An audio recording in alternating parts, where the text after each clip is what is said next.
امریکہ میں بینکروں نے اسی ٹیکنیک کے ذریعے سے تقریباً تمام امریکن کے اثاثے جو ہیں وہ ہتھیا لیے ہیں. اب تو ذاتی استعمال کی کچھ چیزیں ہوتی ہیں ہر آدمی کی جو اتنی سی کلوزٹ میں آ جاتی ہیں، باقی سارا کچھ جو ہے وہ بینکر کا ہے.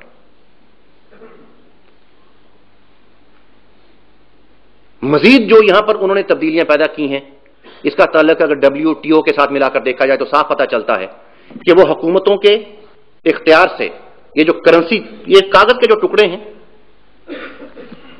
یہ اختیار بھی وہ ان حکومتوں کے ہاتھ سے تقریباً لے چکے ہیں. آپ کے ہاتھ میں انہوں نے کریڈٹ کارڈ تھما دیے ہیں، جتنا پیسہ آپ کے پاس نہیں ہے اس سے زیادہ کی خریداری کر لیں آپ. اب آپ کے پاس وہ کریڈٹ کارڈ ہے، وہ ایک نوٹ سمجھ لیجئے جو ان کا جاری کیا ہوا ہے، اپنی کرنسی اس سے آپ کی توجہ ہی ہٹ گئی. پیسے آپ نے کہیں بھیجنے ہیں تو آن لائن ٹرانزیکشن کیجئے، یعنی آپ کی کرنسی آپ کی نظروں سے آہستہ آہستہ اور حافظے سے اوجھل ہوتی چلی جائے گی. پھر جس دن وہ چاہیں گے اس دن وہ اعلان کر دیں گے کہ اب یہ کریڈٹ کارڈز اور یہ سارا کچھ جو ہے یہ کینسل کر دیا گیا ہے. اور وہ لوگ جو پہلے ہی اپنی حد سے زیادہ خرچ کر چکے تھے اس دن خالی ہاتھ کھڑے ہوں گے، بلکہ قرضے کے ایک بوجھ کے تلے دبے ہوئے ہوں گے. اس دن وہ عالمی آقا جو ہے اپنی اس گلوبل گورنمنٹ کا جو ہے وہ اعلان کریں گے، اور اس سے زیادہ وقت نہیں لگے گا. وہ ساری ارینجمنٹس تقریباً مکمل کر چکے ہیں. یہ اصل میں جو بات تھی ابھی بہت آگے چل سکتی ہے، لیکن ظاہر ہے وقت محدود ہے. میں آخر میں صرف ایک بات جو ہے وہ بھی تاریخی تناظر کے حوالے سے، وہ یہ ہے کہ یہ اس قدر خوفناک حقیقت جو ہے یہ بالعموم قومی رہنماؤں اور احیائی تحریکوں کے مفکرین کی نظروں سے بھی اوجھل کیوں چلی آ رہی ہے. مرحوم علامہ اقبال جو ماہر اقتصادیات بھی تھے، انہوں نے کوئی پون صدی قبل یہ بات کہی تھی.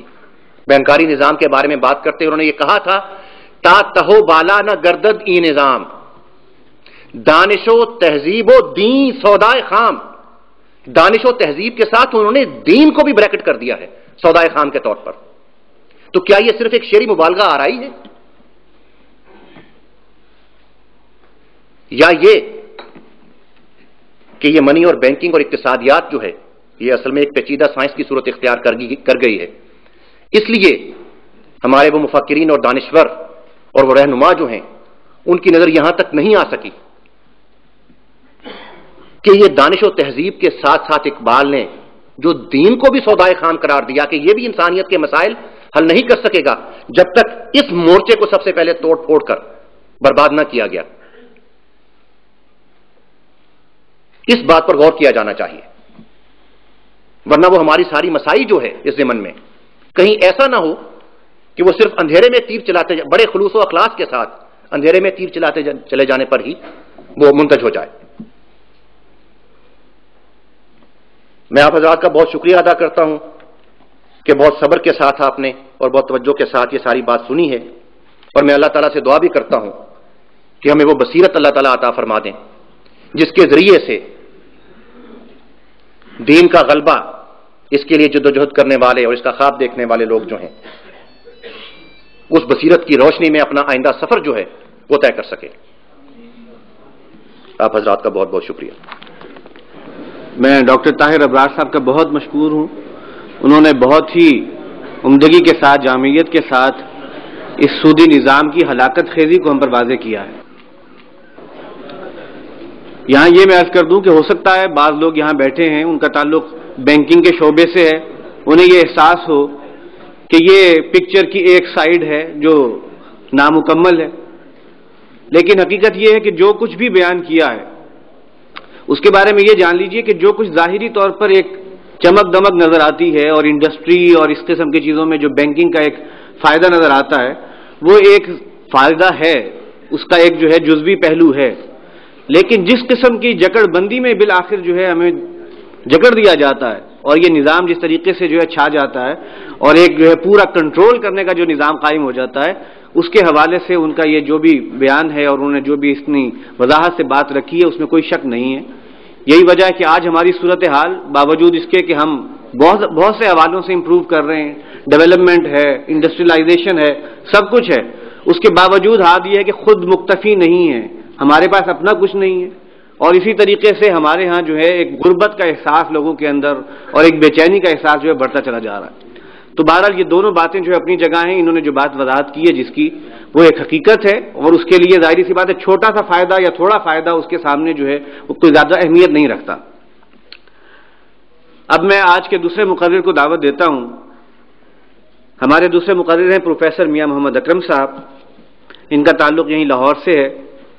انہوں نے انٹرنیشنل اسلامک یونیورسٹی سے ماسٹرز کیا تھا، اور اس کے بعد اب اس وقت یہ پی ایچ ڈی کینڈیڈیٹ بھی ہیں یونیورسٹی آف ایجوکیشن میں. اکنامکس پہ ان کی کئی جو ہیں وہ کتابیں چھپ چکی ہیں. ایم اے کا جو نصاب ہے اکنامکس کا، اس میں اسلامیات کا جو اسلامک اکنامکس کا جو نصاب ہے وہ انہی کی کتاب پر مشتمل ہے. یہی رائج ہے. اس کے علاوہ بہت سے مضامین انہوں نے لکھے ہیں. پروفیسر میاں محمد اکرم صاحب کا موضوع ہے سود کی حرمت اور اقسام قرآن و سنت کی روشنی میں.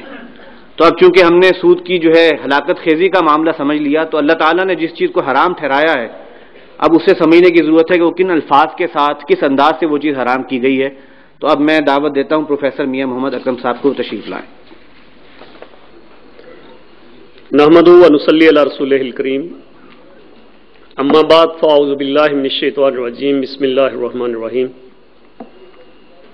حضرات گرامی، یہ ایک ایسا موقع ہے جس پہ ہم آج یہاں پہ جمع ہیں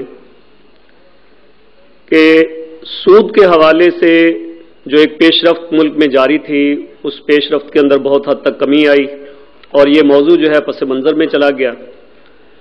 اور اب اس موقع پہ انجمن خدام القرآن نے اور مجلس تحقیق نے جو یہ اہتمام کیا ہے، یہ قابل صد مبارکباد ہے، تاکہ معاملے کو عام فہم بھی کیا جائے، لوگوں تک پہنچایا بھی جائے، اور اس کی گریوٹی جو ہے اس کے حوالے سے لوگوں کو بتایا بھی جائے.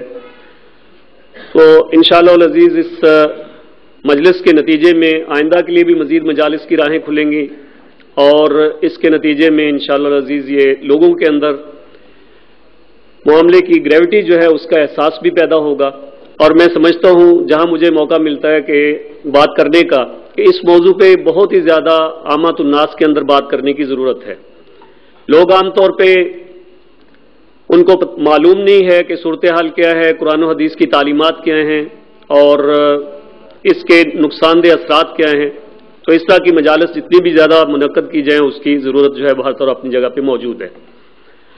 آج کا میرا موضوع قرآن و سنت کی روشنی میں سود کی حرمت اور سود کی اقسام کے اوپر بات کرنا ہے. اس وقت آپ کے سامنے میں نے ایک آیت قرآن پاک کی سورہ نساء سے آپ کے سامنے موجود ہے. اس کے حوالے سے میں بات کا آغاز کروں گا. اللہ تعالیٰ کا ارشاد مبارک ہے، اعوذ باللہ من الشیطان الرجیم. بسم اللہ الرحمن الرحیم. یا ایھا الذین آمنوا لا تاکلوا اموالکم بینکم بالباطل الا ان تکون تجارۃ عن تراض منکم ولا تقتلوا انفسکم ان اللہ کان بکم رحیما. صدق اللہ مولانا العظیم. اے لوگو جو ایمان لائے ہو، آپس میں ایک دوسرے کے مال باطل طریقوں سے مت کھاؤ، مگر یہ کہ تمہارے درمیان تجارت ہو باہمی رضامندی سے، اور اپنے آپ کو ہلاکت میں مت ڈالو، اپنے آپ کو قتل مت کرو، اپنے نفسوں کو قتل مت کرو، بے شک اللہ تعالیٰ تمہارے پر بہت ہی رحیم ہیں، بہت ہی رحم فرمانے والے ہیں. حضرات، قرآن پاک کی یہ آیت کہ باہمی معاملات کے اندر اور خاص طور پہ مالی لین دین کے اندر وہ تمام طریقے جو باطل ہیں ان سے تم باز آ جاؤ. اور یہ اللہ پاک کی طرف سے جو حکم ہے کہ اگر اس سے باز نہیں ہوگے تو نتیجہ ہلاکت کی صورت میں نکلے گا. تم اپنے نفسوں کو، اپنے آپ کو ہلاکت میں ڈال لو گے. اور اللہ تعالیٰ تمہارے پر بہت ہی رحیم و کریم ہے کہ تمہیں یہ ہدایات دے رہے ہیں جس کے نتیجے میں تم اپنے آپ کو ہلاکت